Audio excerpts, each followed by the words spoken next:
My nephew spat on my birthday cake while everyone laughed, so I quietly transferred every bill and loan back into their names, and by the next day, their world fell apart.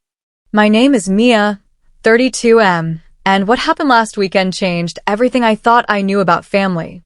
It was supposed to be a simple birthday dinner, nothing fancy, just a small gathering at my parents' house with cake, food, and maybe, for once, a hint of genuine warmth.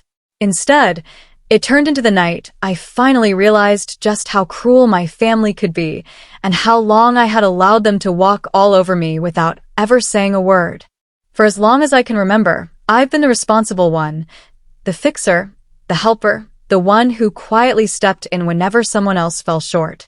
When Mom maxed out her credit card, I paid it off just this once.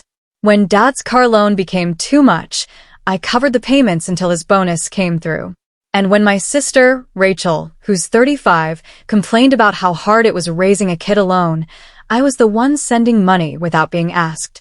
Her son, Ethan, is 10 years old and honestly spoiled beyond belief. He throws tantrums, breaks things, and somehow, it's always someone else's fault. Still, I tried to stay patient. I told myself that family means understanding, that I could handle the occasional disrespect. But what happened on my birthday shattered that illusion forever. They were hosting a small dinner for me at my parents' house. I even brought my own cake, a beautiful chocolate ganache from my favorite bakery. As everyone gathered around the table, Mom said, "Let's sing for Mia." Their voices mumbled half-heartedly through the song, like it was some chore they couldn't wait to finish.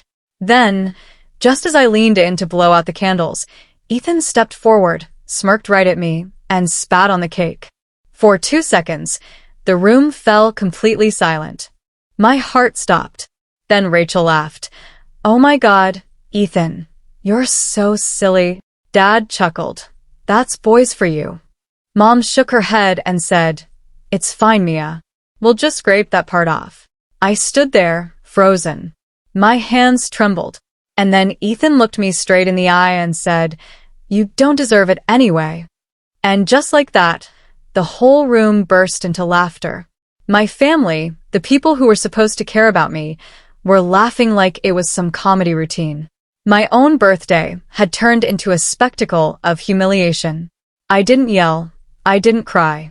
I simply picked up my purse, looked around the table, and said quietly, "Good night." Then I walked out the door. Later that night, my phone buzzed with a message from Mom. "You're too sensitive. Maybe don't come around anymore if you can't take a joke." That was the moment something inside me snapped, not from anger, but from clarity. I finally saw the pattern for what it was. I logged into every shared account. The mortgage, the car payments, the utility bills, the credit cards I'd been covering for family reasons. And one by one, I transferred everything back into their names. By the next morning, I was free. And by the end of the day, when their automatic payments started bouncing, my phone lit up like a Christmas tree with missed calls, voicemails, and texts, all starting the same way. "Mia, please." It was just a joke. But this time, I didn't answer. By morning, I had 30 missed calls from Mom, 12 from Rachel, a handful from Dad, and even one from their mortgage company. I sat on my balcony, the morning sun warming my face, and for the first time in years, I felt peace. Around noon, the first text came in from Mom.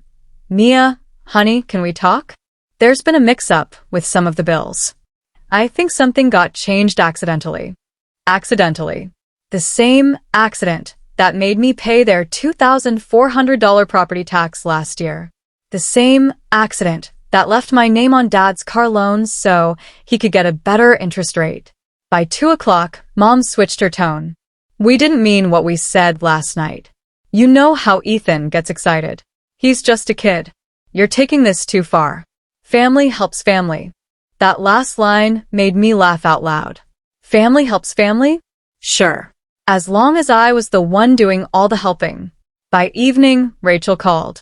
Her voice shaky, yet still dripping with entitlement. "Okay, Mia, I get it. You're mad, but Mom and Dad are freaking out.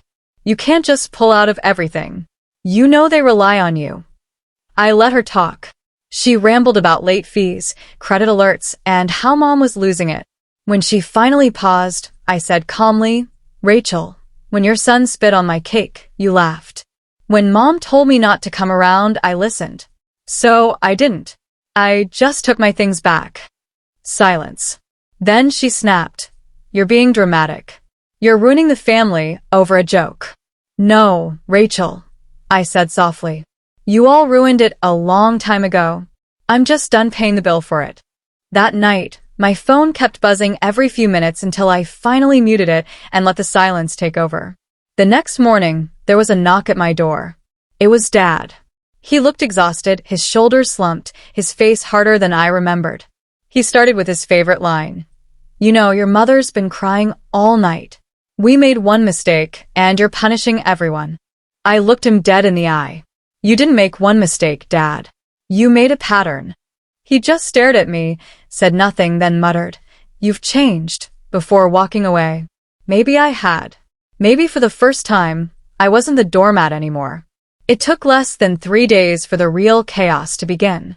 Mom texted Wednesday morning. "The power company just called. They're cutting us off if we don't pay by tonight." I thought that was still under your account.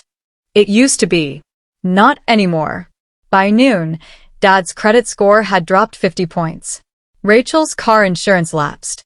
Their joint account was flagged for insufficient funds. Turns out, the responsible one had been holding the whole house of cards together, and the moment I stepped back, everything collapsed. They didn't know how to handle the bills, the late notices, the mounting panic of realizing that their comfort had always been built on me. I didn't celebrate their struggle, but I also didn't rush to save them. For once, I let the silence do the talking. By Thursday, Rachel called again. This time, her voice was desperate. "Mia, please. Ethan's school payment bounced. Mom's losing it. Dad's on the phone with the bank.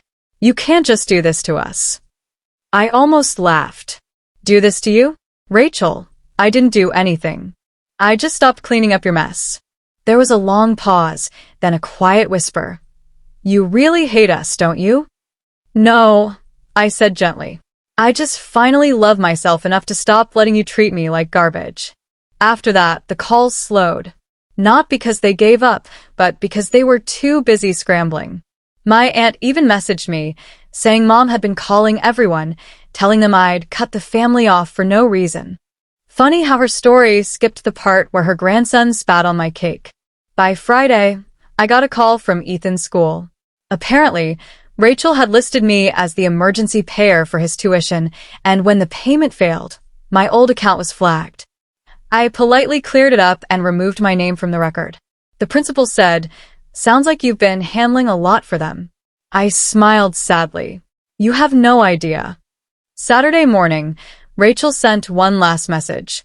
"They're fighting every day. Mom's crying. Dad might sell the house. I didn't realize how much you did." For the first time, I felt peace. Not revenge, just peace. By Sunday, the bank sent a final notice to all joint account holders. I wasn't one of them anymore. Rachel called, panicked. "Mia, please. They're talking about repossessing the car." Dad's furious. Mom's sobbing. "She says you've destroyed this family." Destroyed? No. I'd just stopped funding it.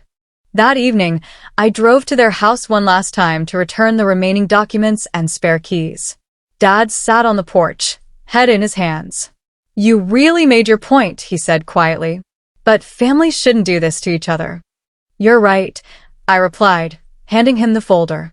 "Families shouldn't spit on each other's cake, either." Mom appeared in the doorway, her face weary. "You could have just told us how you felt." "I did," I said. "You just laughed." Rachel came out holding Ethan's hand. He looked ashamed. She whispered, "Say you're sorry." He mumbled, "Sorry for the cake." It wasn't enough, but it was something. I nodded and drove away. No tears. No anger. Just a quiet sense of finality. That night, Mom sent one last message. "We'll figure it out. Don't worry about us." And for the first time, I actually believed her because they finally had no other choice. Peace feels different when you've earned it. 6 months have passed since that night.